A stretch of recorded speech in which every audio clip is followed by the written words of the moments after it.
Mediclaim किती गरजेचं आहे हे बघायचं असेल ना, तर जे हॉस्पिटलमधून डिस्चार्ज होऊन घरी आले, एकदा त्यांना भेटा आणि त्यांना विचारा, हॉस्पिटलचं बिल जास्त होतं की मेडिक्लेमचा हप्ता जास्त होता.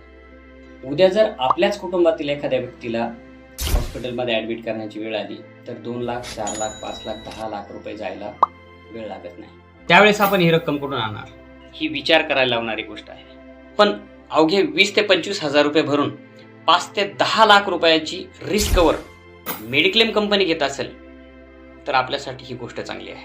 ही जी 20-25 हजार रुपयाची गुंतवणूक आहे ना, हिला आपण खर्च समजतो, परंतु हीच गुंतवणूक आपल्याला भविष्यामध्ये 5 ते 10 लाख रुपयाचं संरक्षण देते, कवच बनून राहते. आजच्या धकाधकीच्या युगामध्ये मेडिक्लेम ही आपल्या कुटुंबाची अत्यंत महत्त्वाची गरज आहे.